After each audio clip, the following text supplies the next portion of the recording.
शांति। आज मैं जन्म पत्रिका का जो 12th हाउस है, 12th हाउस से रिलेटेड ज्योतिष में क्या क्या चीजें होती हैं और किस तरीके से ये हाउस हमारे लिए बहुत इम्पोर्टेंट होता है। ज्योतिष में 12th हाउस से क्या क्या चीजें देखी जाती है। 12th हाउस जो है कुंडलिका का लास्ट हाउस होता है, तो ये आखिरी का जो भाव है, तो मैंने सोचा सबसे पहले आखिरी से शुरुआत करते हैं। और जो ये आखिरी का भाव है, ये एक एंड ना हो के एक न्यू बिगिनिंग है। मतलब ये पुनर्जन्म हमारी नई लाइफ को भी दर्शाता है। ज्योतिष में अगर 12th हाउस की बात करेंगे तो ये अस्पताल का मतलब अस्पताल, इसमें देखा जाएगा लाभ हानि का भाव है, ये खर्च का भाव है, विदेश यात्रा का भाव इसे कहा जाता है। व्यक्ति कितना किन चीजों पे खर्च कर सकता है, तो ये भाव इस चीज में बहुत ज्यादा जो है इम्पोर्टेंट होता है। इस भाव से हम मोक्ष को भी देखेंगे साइकोलॉजिकल तौर पे। हम इस भाव को चेतन अचेतन माइंड से भी कनेक्ट करेंगे। एक न्यू बिगिनिंग पुनर्जन्म को लेकर हम इस चीज को देखते हैं।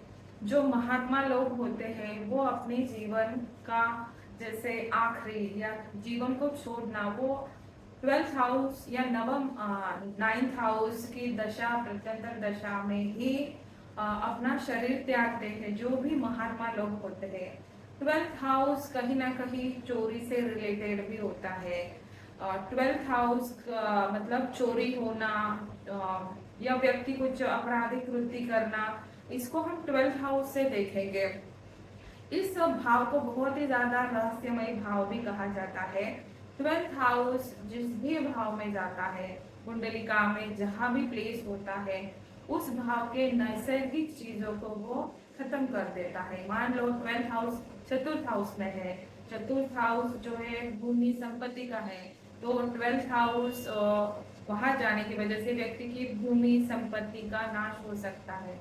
12th हाउस नींद का भी होता है कारक। 12th हाउस से हम व्यक्ति की नींद मतलब शयन सुख और शैया सुख भी हम इसी हाउस से देखते हैं। 12th हाउस में केतु, चंद्रमा, गुरु इंसान को मोक्ष का मतलब है ना, मोक्ष का कारक बनता है।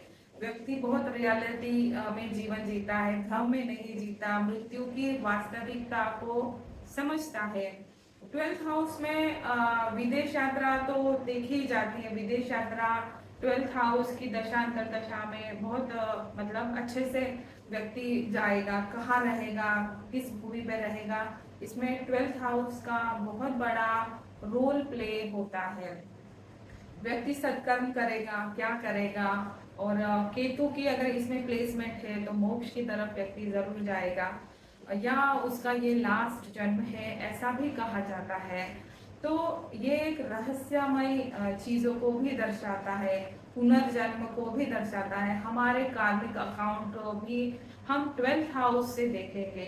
किस प्लैनेट, जैसे कौन सा प्लैनेट 12th हाउस में बैठता है, 12th हाउस का जो प्लैनेट जहाँ जहाँ जाता है वहाँ क्या क्या फल मिलते हैं, तो इन सभी पे हम वन बाय वन जो है बातें करेंगे।